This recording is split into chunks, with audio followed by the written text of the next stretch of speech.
Solusi berikutnya yang diajarkan oleh Nabi sallallahu alaihi wasallam adalah dengan diskusi.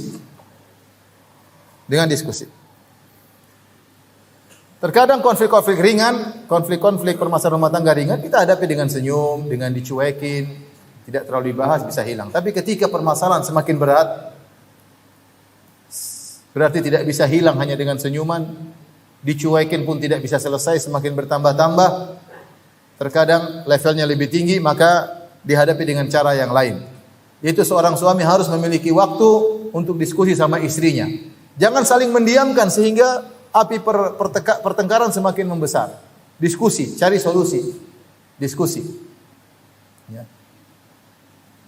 Saya beberapa kali ada orang permasalahan rumah tangga datang ke rumah. Ustaz, saya sudah 10 tahun lebih hidup menderita, Ustaz. Saya bilang, sampai kapan kamu begitu terus? Duduk sama istrimu diskusi sini. Diskusi. Kita ini mau begini terus, kamu menderita, saya menderita.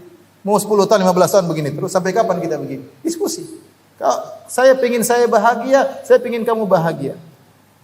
Ya, kita harus rubah cara hidup kita. Saya sudah tulis apa yang dia tidak sukai pada istrinya, apa yang tidak disukai oleh suaminya.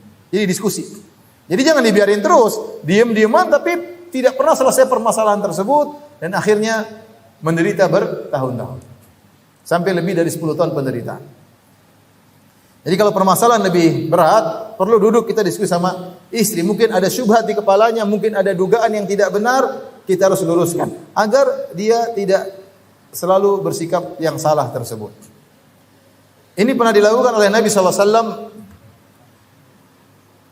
kepada Sofia radhiyallahu taala anha.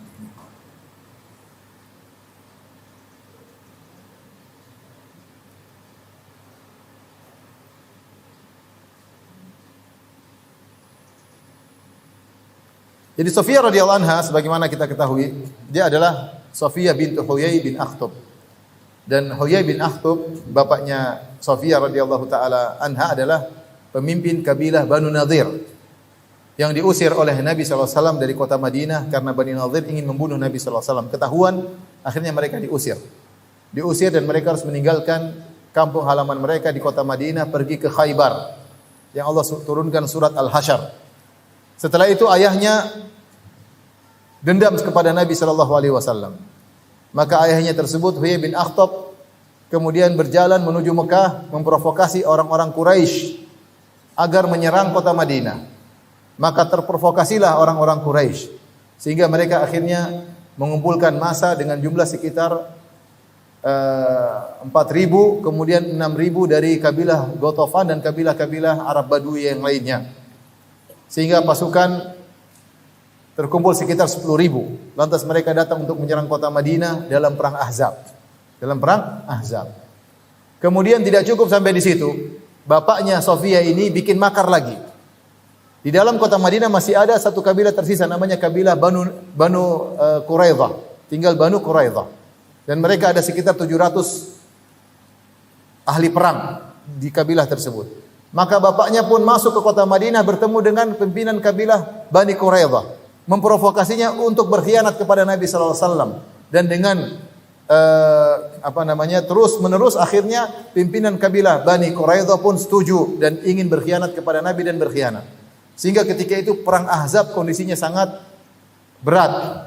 Idz ja'ukum min fawqikum wa min tahti asfala minkum wa idz zaghatil absar wa balagatil qulubul hanajir wa tadhunnuna billahi dhununa. Kata Allah Subhanahu wa taala, ketika musuh datang dari arah atas, musuh datang dari arah bawah. Maksudnya kalian di depan kalian ada di kota Madinah dari arah utara ada 10.000 pasukan yang akan menyerang. Dari dalam kota Madinah dari bawah ada 700 pasukan Bani Quraidah. Kondisi sangat menegangkan. Itu semua akibat ulah bapaknya Sofia. Akhirnya Nabi SAW membuat khandak dan akhirnya Allah kirim angin dan akhirnya pasukan Quraisy pun kocar-kacir dan mereka pulang. Terjadi peperangan tapi akhirnya mereka kalah. Ya.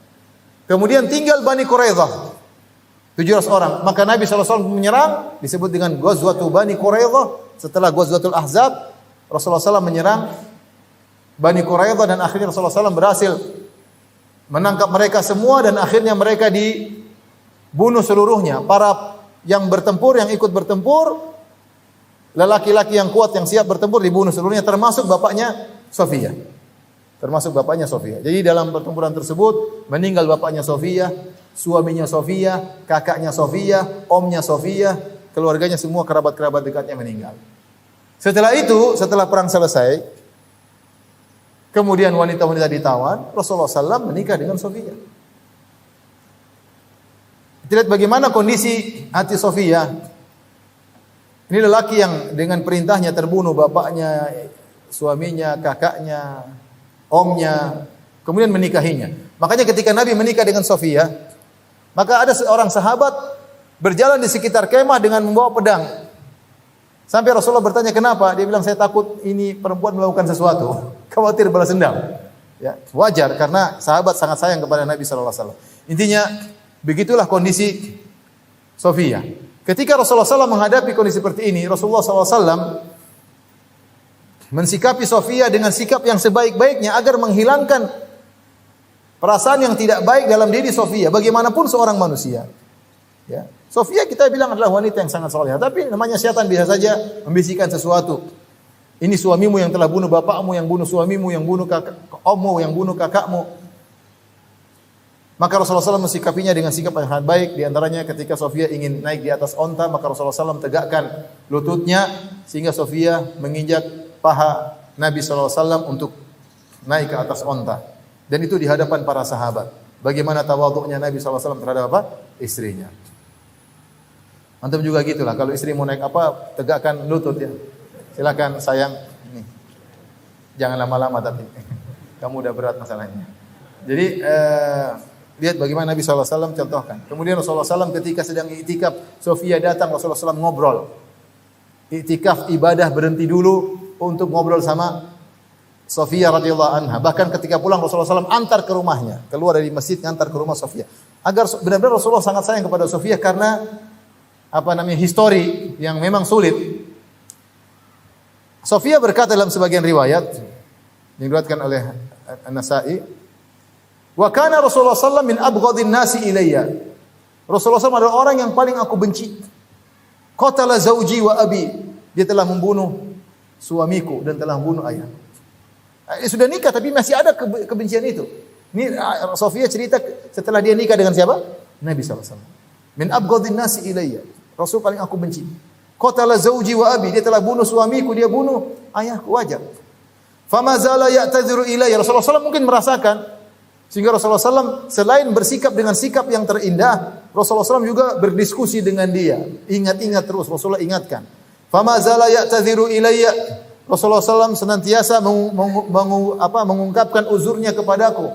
Maaf istriku, kenapa saya bunuh bapakmu? Rasulullah sampaikan berulang-ulang. Fama zala, yaitu sering Rasulullah SAW ingat-ingatkan. Rasulullah SAW berkata, wa yaqul inna abaka allaba alayya al-arab wa fa'ala wa fa'ala. Sungguhnya ayahmu kenapa saya bunuh? Karena dia yang telah mengumpulkan orang Arab untuk menyerang kota Madinah. Rasulullah ulang-ulang. Diskusi, Rasulullah sebutkan hujahnya sehingga bisa menghilangkan syubhat yang ada di hati Sofia. Dan diulang-ulang oleh Nabi SAW. Oleh karena ikhwan, kalau ada istri kita punya perasaan tertentu yang salah, kita ingatkan jangan cuma sekali, berulang-ulang. Karena wanita tidak mudah. Dia punya suatu keyakinan. Misalnya dia yakin kamu tidak sayang lagi sama saya, ya kita harus rubah. Saya sayang sama kamu. Saya sayang sama kamu. Ulang-ulangi terus. Jangan cuma ngomong, belikan emas. Saya sayang sama kamu. Buktikan ya. Sampai syubhat tersebut hilang dari apa? Dari hatinya. Rasulullah mengulang-ulang. Gimana saya enggak bunuh ayah? Mohon maaf karena ayahmu begini. Rasulullah ulang-ulang. Fama zala ya'tadhiru ilai. Senantiasa Rasulullah SAW mengulang-ulang hal tersebut agar hilang dari hati Sofia radhiyallahu anha. Jadi akhirnya jadilah Nabi adalah orang yang paling dicintai oleh Sofia radhiyallahu anha. Bagaimana orang yang paling dibenci berubah menjadi orang yang paling disayang. Dan harus kita seperti itu ulang-ulangi. Ya. Kita kasih dalil untuk menghilangkan syubhatnya. Kamu tidak sayang sama saya. Gimana tidak sayang? Anak kita sudah 7. Dari mana 7 datang itu semua? Tanpa sayang? Mustahil dong. Memang datang tiba-tiba punya anak 7, pastikan dengan kasih sayang. Enggak mungkin punya anak 7 tanpa kasih sayang. Biar dia berpikir. Wanita terkadang harus diulang-ulang agar dia bisa meresap dalam hatinya. Apalagi kalau ada syubhat di hatinya, diulang-ulang sampai hilang syubhatnya.